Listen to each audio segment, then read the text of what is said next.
شيبسي جامبو، بطاطس أكتر بنفس السعر.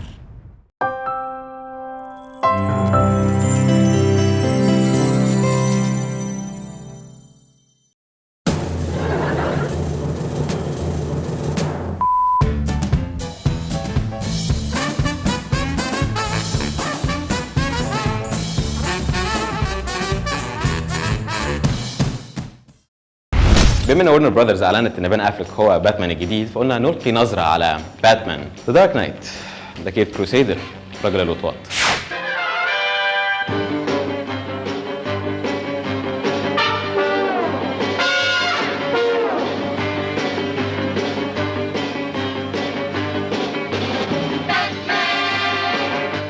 اول كوميك بوك لباتمان كان نزل سنه 1939، كتبه بوب كين وبيل فينجر. بس اول مره باتمان كان موجود على شاشه اي نوع، تلفزيون او سينما، كان 1943. اول واحد مثل دور باتمان على ايا كان شاشه فضيه او تلفزيون كان لويس ويلسون. الحاج لويس لا مؤاخذه كان مدملك شويتين، ومامي تقريبا كانت بتطبخ بالسمنه البلدي، كان بيحاول يخفف فضيحته ان هو بيلبس الحزام عند صدر النوت بالظبط. غير كده هو يجب الاعتراف، يعني ازاي واحد يجري ورا الجوكر وعنده التصاق في الفخذين. بعد كده جه روب لاوري في مسلسل باتمان اند روبن سنه 49، كان ارحم من ابو كرش كبير بس ما طولش كتير وما عادش معانا في التاريخ خالص. جينا في الستينات خصوصا 66 اخدنا الزغلول الكبير ادم ويست، كان برضه مسلسل وكان معاه روبن برضه المره دي، بس قعد سنتين على الاقل بيمثل دور باتمان. كان يتمتع باتمان الستينات بالروقان، خفة الظل، حبه لاهالي جوثام اللي كانوا بيسموه زي ما بيقولوا برضه واحد مننا، وعلاقته القاسمه جدا بالفتى روبن اللي كانوا بيطلقوا عليها ان هم just friends.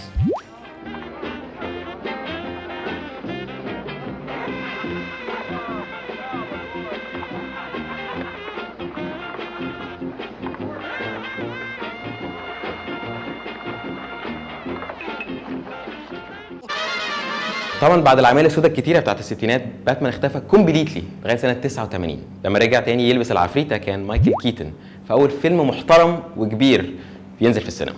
كيتن مثل باتمان وباتمان ريتيرنز، كانوا من اخراج تيم بيرتون، ودول كانوا اول فيلمين يجيبوا فيلنز محترمين. كان عندنا جوكر بجاك نيكلسون، ميشيل فايفر عملت احسن كات وومن تعتبر، وذا بينجوين كان عامله داني ديفيتو. واخيرا بعد سنين طويله حد جه وادى باتمان البرستيج اللي هو يستاهله. بس الهنا ما كملش، وجا فال كيلمر وكيلمر على كل حاجه في باتمان فور ايفر بتمثيله البلاستيكي، الاخراج اللي ملوش 3 لازمه. وطلعنا من نوره وقعنا في ضحضيره واخدنا جورج كلوني في باتمان اند روبن. برغم حبنا لجورج كلوني بس باتمان اند روبن كان في نفس فشل باتمان فور ايفر.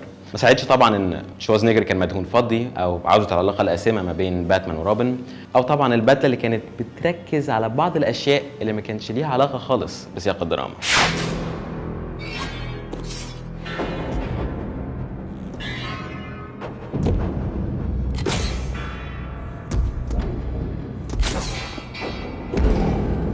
بس كلوني برضه عامل اللي عليه والزياده، كيف ان هو جه على نفسه وعمل المشهد دوت. $1 million. 2 million. You don't have it. 3 million. I'll borrow it from you. 4 million. 5 million. That's a utility belt, not a money belt. 6 million. 7 million. لا والله قول كلام غير ده يا راجل.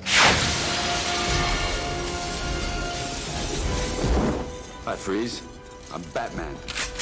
هاي فريز، ام باتمان، ممكن نبقى اصحاب؟ طبعا كلوني قضى على باتمان لسنين لغايه ما جه كريستيان بيل وانقذنا جميعا، وعمل واحد يعتبر من احسن الادوار لباتمان، حتى لو كان زوره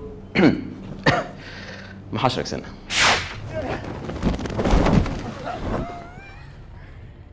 Where is he? I don't know where he is. He found us. He must have friends. Friends. You met this guy? Someone knows where he is. وطبعا اخر رجال المحترمين بين افليك، ان اول ما اعلنوا ان هو باتمان الدنيا ولعت والارجيومنتس اختلفت. معارضين بين افليك لا لا لا لا لا لا دير ديفل لا لا لا لا لا لا لا لا لا لا لا لا. الارجيومنت الثانيه كانت كريستيان بيل، عايز كريستيان بيل. بابا قال لي مفيش غير كريستيان بيل، انا مش هاخد غير كريستيان بيل وغير كده مش هرضى تاني، انا عايز كريستيان بيل. بس قبل ما نبتدي نطبل على بان افليك ونشرشحه كده اهوت، نرجع تاني نفتكر سنه 89 لما مايكل كيتن اختاروه.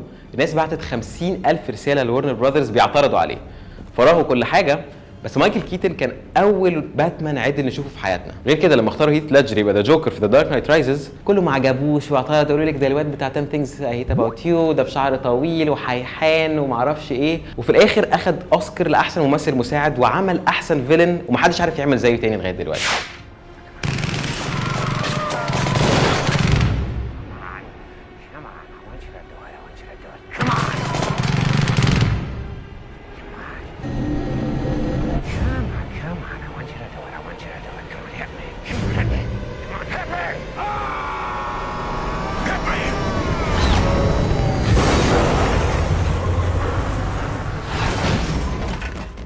غير كده بان افليك اتغير خالص عن سنين التسعينات لما كان في ارمجادن وبيرل هاربر والسنين المظلمه اللي يعني بهدلته مع جينيفر لوبيز، وبقى شخصيه محترمه جدا.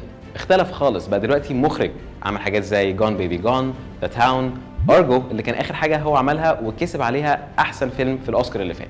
وده طبعا هيفرق جدا في تمثيله في باتمان بما انه عرف يقف قدام الكاميرا ووراها في نفس الوقت. ما تنساش طبعا ان هو الفيلم اللي جاي اصلا مش باتمان لوحده، مع سوبرمان، واكيد هيبقى فيه شخصيه شريره تانية، فهو مش قائم كله على باتمان لوحده. واخيرا طبعا لازم نركز ان عالم كريستوفر نولان مش هيرجع تاني. باتمان بيجينز، دارك نايت ودارك نايت رايزز كانت ثلاثيه مختلفه خالص، فبان افليك يمكن ينفع في الحاجه الجديده اللي احنا مش عارفين ايه هي لسه. بس السؤال المهم جدا، هل مات ديمون هينضم له في العلاقه القاسمه كروبن؟ وبما ان الناس تقعد تتخانق على الموضوع دوت لمده سنتين واحنا مش هنشوف صوره اصلا لبان افليك غير خلال سنه، فقولوا لنا رايكم في اللي احنا اتكلمنا فيه كل دوت في الكومنتس، ولو عندكم اي حاجه ثانيه عايزين تقولوها نحب نسمعها طبعا.